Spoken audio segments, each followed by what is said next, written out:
আসসালামু আলাইকুম। যাপিত জীবনের গল্প থেকেই বলি, আমরা যখন রোগে শোকে ভুগি, যখন শরীরে আমরা অনুভব করি কোনো রোগের উপস্থিতি, তখন আমরা ডাক্তারের কাছে যাই। ডাক্তার, যিনি আমাদের সামনের চেয়ারে উপবিষ্ট থাকেন মাথা ভর্তি ডাক্তারি বিদ্যা নিয়ে, তার কাছে আমরা খুলে বলি আমাদের অসুবিধের আদ্যপান্ত। তিনি বোঝার চেষ্টা করেন আমাদের অসুস্থতা, প্রয়োজনে যন্ত্রপাতি দিয়ে আমাদের শরীর পরীক্ষা নিরীক্ষাও করেন। রোগ নির্ণয়ের পর আমাদের ওষুধ এবং জীবনযাত্রার একটা ছক নির্ধারণ করে দিয়ে তা যথাযথভাবে অনুসরণ করার কঠোর হুঁশিয়ারি প্রদান করেন। পরীক্ষায় অকৃতকার্য হলে কিংবা আশানুরূপ ফলাফল না এলে আমরা ছুটে যাই শিক্ষকদের কাছে, তাদের কাছে যারা আমাদের চোখে অধিকতর যোগ্য। কৃতকার্যতার অথবা ভালো ফলাফলের পথ বাতলে দিতে যারা সবিশেষ পারদর্শী, তাদের দুয়ারে ধর্ণা দিয়ে আমরা ভালো ফলাফলের রাস্তা বাতলে দিয়ে তারা ধন্য করেন আমাদের। কৃতকার্য হতে হলে যে পথ ধরে এগোতে হবে, যে কঠোর কঠিন সাধনায় লেগে থাকতে হবে মুখ বুজে, সেই পথ আমাদের চিনিয়ে দেন। মাঝে মাঝে জীবন যখন দুর্বিষহ হয়ে ওঠে, যখন ফিকে হয়ে আসে জীবনের সমস্ত রং, তখন আমরা এমন কাউকে খুঁজি যে আমাদের একটু আশার আলো দেখাবে, এমন কাউকে যার কাছে গেলে আমরা খুঁজে পাবো জীবনের ছন্দ, যার স্পর্শ পেলে হয়তো ধপ করে জ্বলে উঠবে নিভু নিভু হওয়া জীবন প্রদীপ। যাপিত জীবনের শূন্যতাগুলোকে উত্তম বিকল্প দিতে প্রতিস্থাপনের বেলায় আমাদের থাকে আপ্রাণ প্রচেষ্টা। যখনই কোনো শূন্যতার বলয়ে আমরা ঘুরপাক খাই, আমাদের অবচেতন মন তার নিজের মতো করে সেই শূন্যতা পূরণের চেষ্টা করে। বস্তুত মানুষের সহজাত বৈশিষ্ট্য এটা। মানুষ শূন্যস্থান পছন্দ করে না বলেই তা পূরণে সে সবিশেষ তৎপর হয়ে ওঠে। রোগ হলে আমরা ডাক্তারের কাছে ছুটি, পরীক্ষায় ভালো ফল লাভের উপায় জানতে ধর্ণাদেশ যোগ্য শিক্ষকের কাছে। বিষে ওঠা জীবনের যাতনা থেকে মুক্তি পেতে আমরা পাগলের মতন খুঁজে নিই পছন্দের ব্যক্তি, বস্তু অথবা মাধ্যম, যা কিছু আঁকড়ে ধরলে আমরা বেঁচে থাকার অনুপ্রেরণা পেতে পারি। তবে যদি প্রশ্ন করি, নফসের তাড়না থেকে বাঁচতে কখনো কি আমাদের মন ব্যাকুল হয়ে ওঠে? যে কুপ্রবৃত্তির বলয়ে আষ্টে পিষ্টে সেটে আছে জীবন, সেই বলয় ভাঙতে কখনো কি হৃদয়ে দানা বেঁধেছে একটুখানি সাহস? শরীরে রোগ বাসা বাঁধলে তাকে আমরা সমস্যা বলছি। পরীক্ষায় অকৃতকার্য হওয়াকে ডাকছি অপ্রাপ্তি বলে। জীবনের ছন্দপতনের নাম দিয়েছি হতাশা। কিন্তু কুপ্রবৃত্তির যে জালে আমি সারা জীবন ধরে আটকা পড়ে আছি, তার জন্য কোনো নাম কিংবা কোনো অভিধা কখনো কি ভেবেছি একবারও? যে তাড়না আমাকে দূরে সরিয়ে রেখেছে আল্লাহর নৈকট্য থেকে, যে ধোঁকা আমাকে আত্মমগ্ন করে রেখেছে অবাধ্যতায়, যে আত্মপ্রবঞ্চনায় কেটে যাচ্ছে জীবনের সোনালি সময়, সেই ঘনঘোর অন্ধকার থেকে পালাতে কখনো কি আমার মন চেয়েছে? কেন আমি বারবার বন্দী হয়ে যাই নফসের শেকলে? কেন কুপ্রবৃত্তির মায়াজাল ভেদ করা আমার জন্য দুরূহ হয়ে ওঠে? কেন বৃত্তের একই কেন্দ্রে আমার নিত্য ভুলের বিচরণ? যে উদ্দেশ্যে দুনিয়ায় আমার আগমন, সেই উদ্দেশ্য থেকে কেন আমি ভীষণ রকম বিচ্যুত? রুহের জগতে মহামহিন আল্লাহ যখন আমাকে উদ্দেশ্য করে বলেছিলেন, আমি কি তোমার রব নই? তখন আমি মহোৎসহে আনন্দে আত্মহারা হয়ে বিস্ময় মাখানো কণ্ঠে বলেছিলাম, অবশ্যই আপনি আমার রব। তবে আজ কেন ভুলে গেলাম আমার জীবনের সেই প্রথম আর পরম স্বীকৃতির কথা? এই যে কুপ্রবৃত্তির বাঁধনে আমি বন্দী হয়ে আছি, সেই শৃঙ্খল ভাঙার উপায় কি? কোন উপায়ে আমি নিজেকে মুক্ত করতে পারবো এই চোরাফাদ থেকে? কোন পথে নিহিত আমার মুক্তি? কিভাবে আমি জীবনের সেই আসল উদ্দেশ্যের বাঁকে ফিরতে পারবো? এসব নিয়ে যদি একটু ভাবনার ফুসরত পাই, আমার জন্য সমাধান নিয়ে এগিয়ে আসছে মহাগ্রন্থ আল কোরআন। যখনই আমি সমস্যার বৃত্তে ঘুরপাক খাবো, তখন যদি নিবিষ্ট মনে আমি খেয়াল করি আল্লাহর কালাম, এই আয়াতের দিকে, আমি পেয়ে যেতে পারি আমার কাঙ্ক্ষিত সেই সমাধান। আল্লাহ সুবহানাহু ওয়া তাআলা বলেছেন, তাদের পরে এলো এমন এক অসৎ জাতি যারা সালাত বিনষ্ট করল এবং কুপ্রবৃত্তির অনুসরণ করল। আমি যদি বুদ্ধিমান হই এবং আমার বিবেক বোধ আর উপলব্ধি ক্ষমতা যদি একেবারে ফুরিয়ে না গিয়ে থাকে, তাহলে এতক্ষণে আমি বুঝে গেছি আমার শূন্যতাটা আসলে কোথায়। কোন জায়গায় এসে আমার জীবন থমকে গেছে, কোন কেন্দ্রে এসে আমি আসলে বিভ্রান্ত হয়ে পড়েছি, কোন ভ্রান্তির মায়াজালে আমি আটকে পড়েছি তা এতক্ষণে আমার চোখে পড়ার কথা। হ্যাঁ, আমি 5 ওয়াক্ত সালাতের কথাই বলছি। এটাই তো মানব জীবনের ছন্দ। এই ছন্দের শূন্যতাই তো জীবনের ছন্দপতন ঘটায়। এটি আমার কথা নয়, স্বয়ং আল্লাহ সুবহানাহু ওয়া তাআলার কথা। তিনি ধ্বংস অভিশপ্ত এক জাতির উদাহরণ টেনে বলেছেন, এমন এক জাতি এলো যারা সালাত বিনষ্ট করল এবং কুপবৃত্তির অনুসরণ করল। আল্লাহ তো বলতে পারতেন তারা কুপবৃত্তির অনুসরণ করল এবং সালাত বিনষ্ট করল, কিন্তু তিনি সেভাবে বলেননি।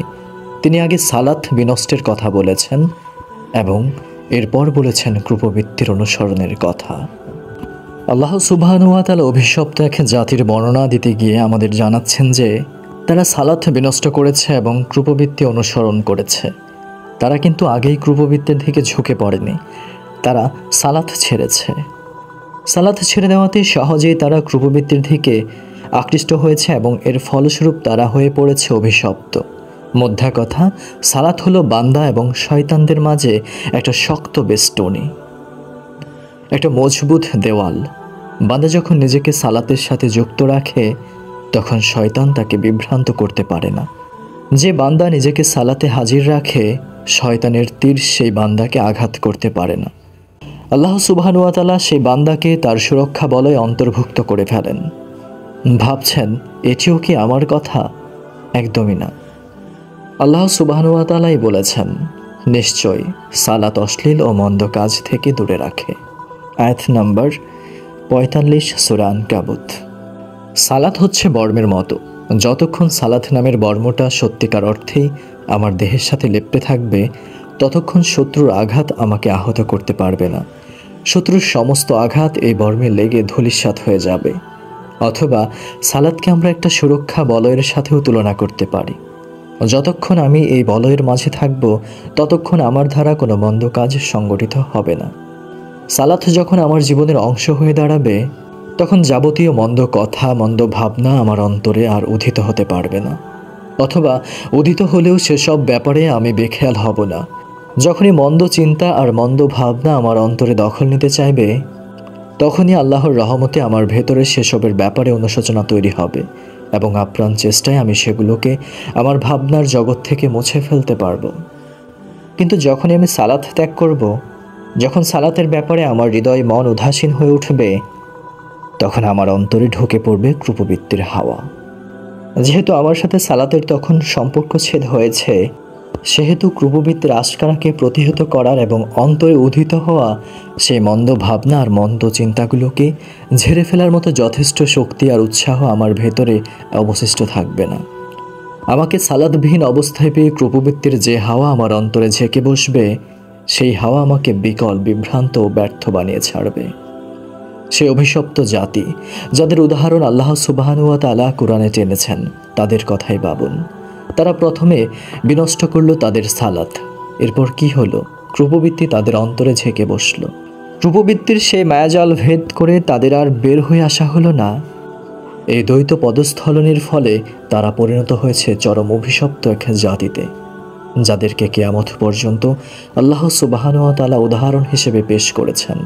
কি এক ভয়ানক ব্যাপার, ভাবা যায়।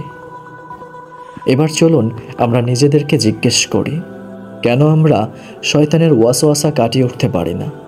কেন নিজেদের নফসকে দমিয়ে রাখা আমাদের পক্ষে অসম্ভব হয়ে ওঠে? কুপবৃত্তির কাছে কেন আমরা বারংবার পরাজিত, ব্যর্থ, শৃঙ্খলিত হচ্ছি?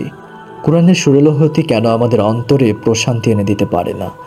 উত্তরের জন্য চলুন দৃষ্টি ফেলায় নিজেদের জীবনের দিকে। আত্মসমালোচনার আয়নার সামনে দাঁড়িয়ে নিজেদেরকে জিজ্ঞেস করি, আমি কি আমার সালাত ঠিক রাখতে পেরেছি? আমার সালাত কি সেভাবে আদায় হচ্ছে যেভাবে আদায় হলে তা সত্যিকারের সালাত হয়ে ওঠে? যদি আপনি নফসের ধোকায় মজে থাকেন, যদি কুপবৃত্তির কালো ছায়া গ্রাস করে থাকে আপনার অন্তর, তাহলে উপরের জিজ্ঞাসার উত্তরে আপনাকে বলতে হবে, না, আমি আমার সালাত ঠিক রাখতে পারিনি।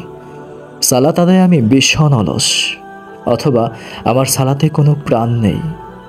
সালাতে যেভাবে আল্লাহর সান্নিধ্য অনুভব করতে হয়, সেটার ছিটেফোঁটাও আমি অনুভব করতে পারি না। অর্থাৎ এক কথায় আপনি সালাতকে বিনষ্ট করছেন। হয়তো সালাতে হাজিরই হচ্ছেন না, অথবা হাজির হলেও তা একেবারে গা বাঁচানো হাজিরা। সেই হাজিরায় জায়নামাজে আপনার দেহ দাঁড়ায় বটে, মন দাঁড়ায় না।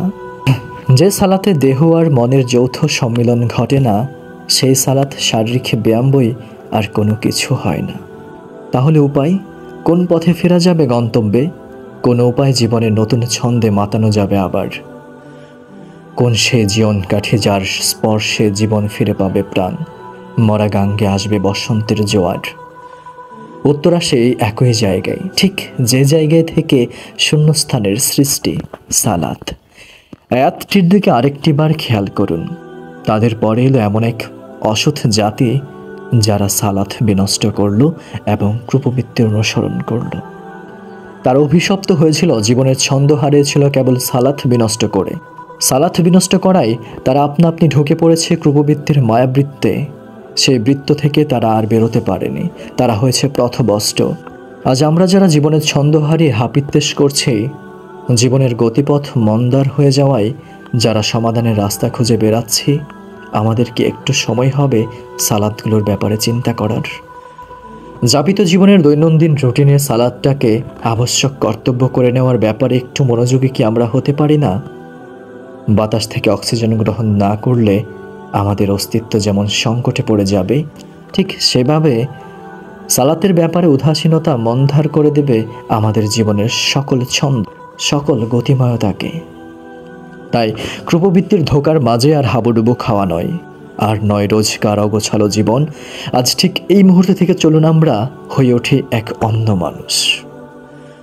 আমাদের জীবনকে আমরা রাঙিয়ে তুলি সালাত দিয়ে, আর রাঙিয়ে তুলি আমাদের দুনিয়া ও আখিরাত দুটোই।